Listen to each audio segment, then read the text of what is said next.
Newhouse is a lifelong resident of Central Washington and currently represents Washington's 4th District in Congress. A third-generation Yakima Valley farmer, Representative Newhouse brings real-world experience to Congress as a businessman and former state legislator, ready to work hard in support of policies that encourage job creation and economic opportunity in Central Washington. Prior to his time in Congress, Representative Newhouse served 4 terms as legislator in the Washington State House of Representatives, representing the 15th Legislative District from 2003 to 2009. There, Representative Newhouse earned a reputation for working with colleagues to support policies that foster economic growth. From 2009 to 13, Representative Newhouse served as director of Washington State's Department of Agriculture, where he worked with Washington farmers and promoted the state's agricultural resources. In both of these state-level roles, Rangers appreciated Representative Newhouse's work standing up for farmers and all rural Americans. One Ranger stated, "He's the kind of guy you want in your corner because you know he'll always be there for you." Today, Representative Newhouse serves on the House Appropriations Committee, which exercises jurisdiction on many legislative issues of interest to the Grange. Specifically, Rangers in Washington have appreciated Representative Newhouse's work on water monitoring programs, agricultural trade, and Snake River dams. Congressman Newhouse attended Washington State University, where he earned the Bachelor of Science degree in agricultural economics. He is also a graduate of the Washington Agriculture and Forestry Leadership Program. He lives in Sunnyside with his wife Joan, and they have 2 adult children.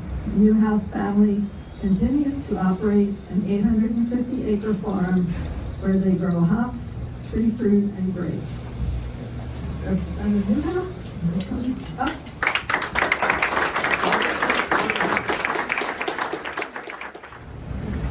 Well, thank you, Madam President. Betsy, thank you very much.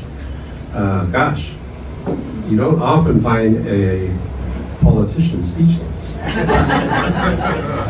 I can't tell you how much of an honor this is. It truly is. I always say this Washington State Grange, but I got to think bigger now, nationally. The national Grange, you guys have been truly, for how long? How long has the Grange been around? A century and a half, something like that, right? Since the Civil War. 154 years, wow.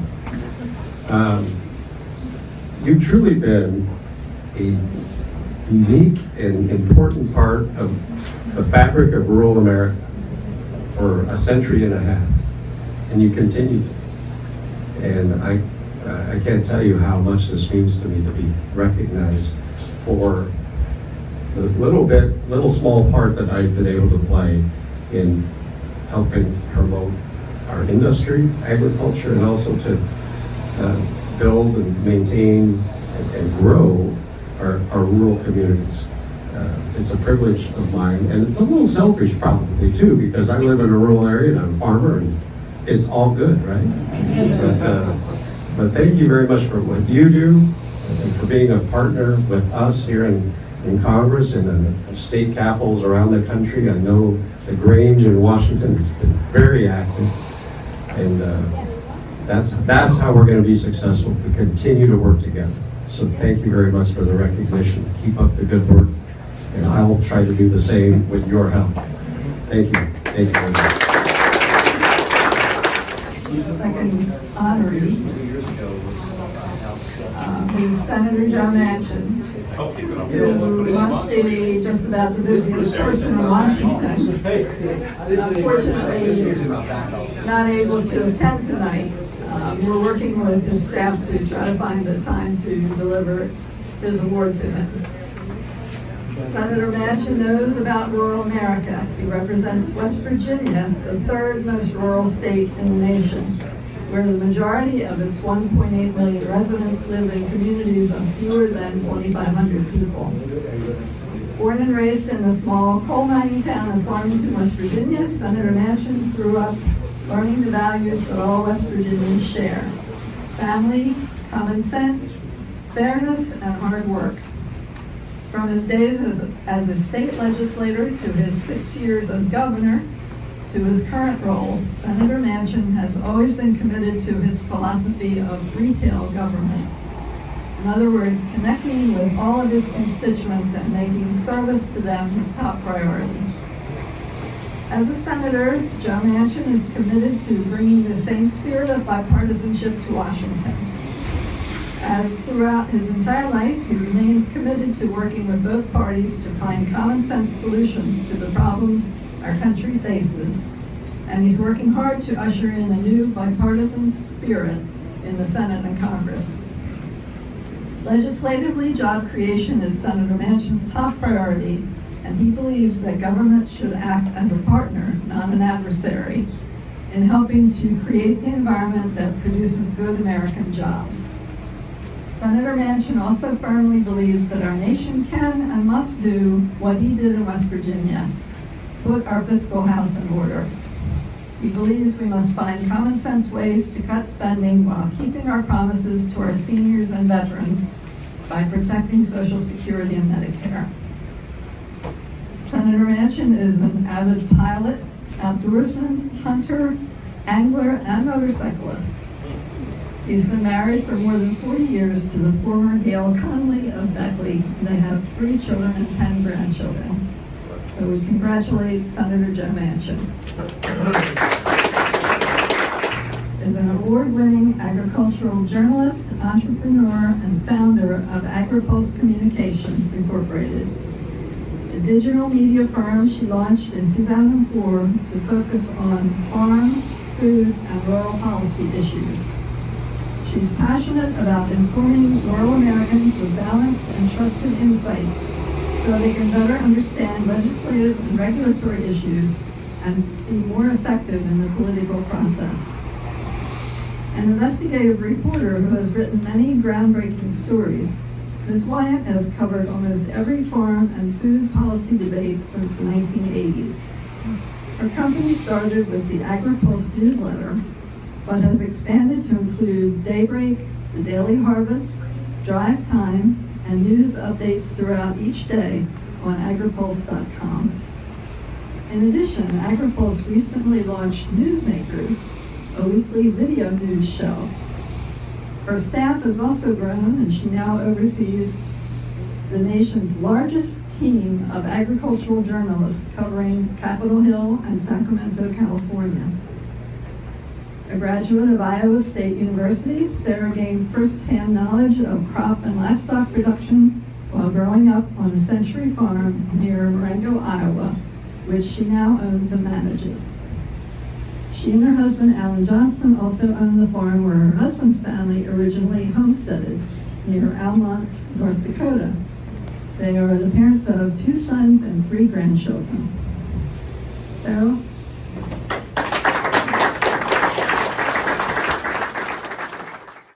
Thank you very much, President Betsy, and I am so honored to receive this award from the National Grange. It means a great deal for me as someone who grew up on a farm and has been familiar with Grange all of my life, including my early years in Washington, D.C. So thank you to you, to Burton, to the board, and everyone here for this recognition, and what a beautiful, beautiful award. You know, it's been really a pleasure for me to be an entrepreneur, someone who has the vision for what could be possible in rural America. But it's not one of those things that you can do without that vision and without those helps along the way, including some of my early times in Washington where I needed a little assist, and I knew I could always call on the Grange and get some answers, find some people that I could talk to ground truth what was happening across the country. It's been 18 years since I started my company. Barely seems like it was yesterday that I was working in my living room. You know, that proverbial person on their own with a dream, trying to make things happen. But, you know, it just seems like it's flown by, and I guess that's because we're having so much fun. And we do have an incredible team out here. Tuesday night is the night that we publish 28 versions of our newsletter. So my team is not here with me because they're carrying the load, the heavy water tonight. But it really is such an honor to be recognized, because I've had this passion for a long time that if we could better educate people in rural America and get them informed on the issues and the pros and the cons of different topics, that then they can become better advocates, just like you guys have become. And I know that you're on a lot of different issues. I'm so glad you work on rural broadband, because I couldn't do my job without trying to have effective rural broadband. And I'm sure you've all been in this situation, but I'm trying to publish, and I'm in rural North Dakota on our farm, and I have to go out on our gator to the top of the bluff and hold my phone up and try to get a signal so I can call somebody. You know, you've been there, I'm sure, in many different ways. So your advocacy has made a huge difference. And I am very, very grateful that we've been able to grow from literally a one-woman band to the largest group of editors covering farm and rural policy in the nation's capital. I couldn't do it without having such a great team, and I'm very, very thankful that they have been able to grow along with me. And I would be remiss if I didn't mention the fact that my husband also came back to join the business in 2009 after retiring from USDA. And then our oldest son is also in the business. So we truly are a family business that is focused on rural America. So thank you again for this wonderful recognition and for the chance to be with all of you. It means very much to me. Nona Bear is a patient advocate and activist for health reform. She is always listening, asking questions, speaking up, and working together. The building blocks for all advocacy, especially on behalf of patients. Nona says she has had the great privilege of working with true visionaries from the patient and alliance communities who have made patient voices an essential part of not only healthcare delivery, but also of public policy. She is so grateful to have had the opportunity to learn from them, benefit from their leadership, and be a part of outreach to many types of stakeholder groups, including rural America, where disparities in vulnerability to health conditions and access to care pose significant challenges to the people who live there. We at the National Grange are so thankful to Nona for connecting us with those leaders in the healthcare field and including us in her sphere of influence. We truly live in a remarkable time. 21st century research and technology are advancing medical science, saving lives, and advancing health. To realize the full potential of these advances, the entire patient landscape needs to be heard from and considered.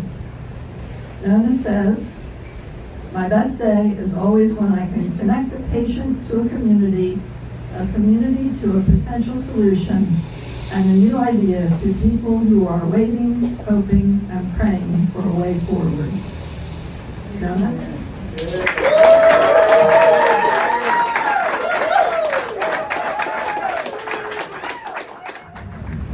I'm not sure if it was 1992 or 1994. I asked the boy, but one of those 2 years. 1892? Could be too. Grange was here then. I called on Roy to talk about insurance reform and healthcare reform.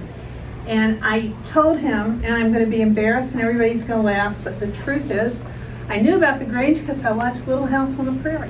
And I looked them up, and they were involved in healthcare.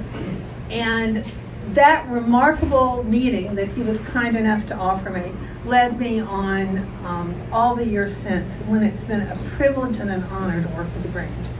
from working on taking the word out about Medicare Part D, which the Grange did remarkably to rural America, leaving no community unturned where there was a Grange, there was a program on Part D and how to access it, to being the first and only group during the meth crisis to provide resources that local law enforcement offices could not get anywhere. And the Grange, Dick, you were involved in this. Dick and Roy put that together and provided a resource that did not exist in another community. Who does that at the Grange? And in recent years, Burton and I have had many, many thousands of emails and urgent messages about healthcare. But the growing disparity of healthcare and health survival, the greater risk that rural life involves, the likelihood for the development of serious illness, the Grange is collecting that. The Grange is, as everybody in this room knows, the only organization that's looking after every aspect of life in rural America. It is a blessing and an honor to work with every person in this room, every Grange chapter that I've had the privilege to visit, every state Grange, and it has been fun, it has been amazing, but most of all, it's really touched my heart and inspired me. So thank